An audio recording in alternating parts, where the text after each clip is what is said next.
तो नाजरीन, अभी आपने 2-4-5 दिन पहले सुना होगा कि अभी लंदन जाने वाली हवाई जहाज़ जो है वो क्रैश हो गया।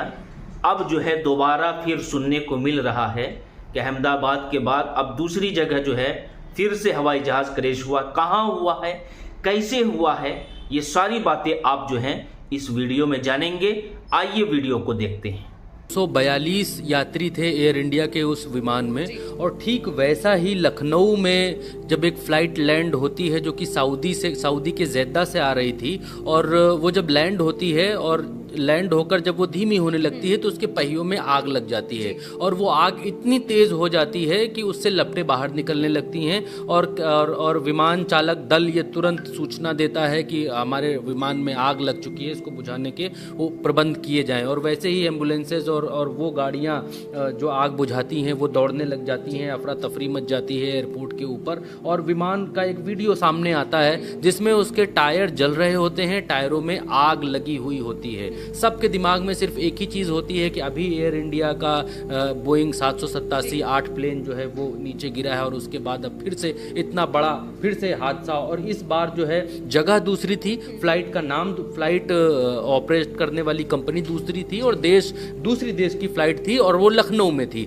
उड़ती है ये फ़्लाइट जेद्दा से रात तकरीबन 11:30 बजे के आसपास। और क्योंकि इसमें हज यात्री होते हैं, क्योंकि वहाँ पर हज करने के लिए लोग जाते हैं, वहाँ से फ़्लाइट उड़ती है, भारतीयों को लेकर लखनऊ के लिए रवाना होती है, रात 11:30 बजे उड़ती है और यहाँ सुबह 6:30 बजे के आसपास पहुंचती है। क्योंकि दोनों देशों में टाइम जोन का अंतर है, लगभग 2.5 से 3 घंटे का टाइम जोन का फ़र्क दिखाई देता है। तो 11:30 बजे वहाँ उड़ती है, तो यहाँ के समय अनुसार सुबह 6:30 बजे एयरपोर्ट पर पहुँचती है, और एयरपोर्ट पर पहुँचते ही उसके पहियों में आग लग जाते हैं। सऊदी अरेबिया एयरलाइंस का ये विमान बताया जा रहा है, और इस विमान की संख्या है SV3112।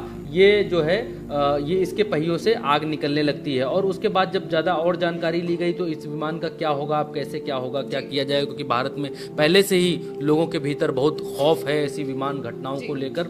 तो ये मालूम चला कि इस विमान को अब वापस दोबारा इसके पहियों को ठीक करने की कोशिश की जाएगी, क्योंकि लैंडिंग गियर जो नीचे पहिए निकलते हैं टेक ऑफ के समय और टच डाउन के समय, जो पहिए निकलते हैं और अंदर जाते हैं उनको लैंडिंग गियर बोलते हैं। तो जब लैंडिंग गियर बाहर निकले और इसने ज़मीन को टच किया तो उसके पहियों में आग लग गई। कारण पता किया गया, तो कारण ये निकल कर आया है कि उसके पहियों लैंडिंग गियर से एक तरीके का जो द्रव्य पदार्थ है वो निकल रहा था, और उसकी वजह से, उस लीकेज की वजह से आग लगी है। और इस फ्लाइट को अब वापस जेद्दा भेजा जाएगा, बिना किसी यात्री के वापस भेजा जाएगा।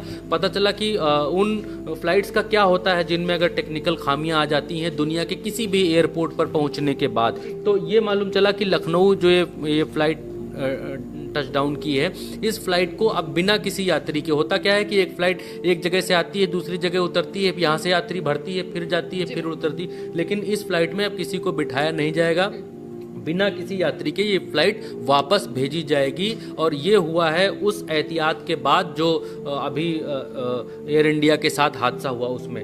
दूसरी खबर, एक और बड़ी खबर आज आई 242 यात्रियों वाले विमान की इस खबर के बाद एक और खबर आई कि एयर इंडिया का एक विमान जो कि हांगकांग से दिल्ली के लिए उड़ान भरता है, और वो फिर से विमान होता है वही ड्रीम लाइनर बोइंग का 787-8 विमान, सेम विमान हांगकांग से दिल्ली के लिए उड़ान भरता है। और इस उड़ान के बीच उसमें कुछ टेक्निकल खामी आ जाती है, और लोगों को समझ में नहीं आता है, टेक्निकल स्टाफ को और प्लेन के स्टाफ को समझ में नहीं आता, क्रू को, कि इसमें ऐसा क्या हुआ है। जब बातचीत की जाती है एयर कंट्रोलर से तो ये निकल कर आता है कि इस विमान को वापस आप हांगकांग लाइए।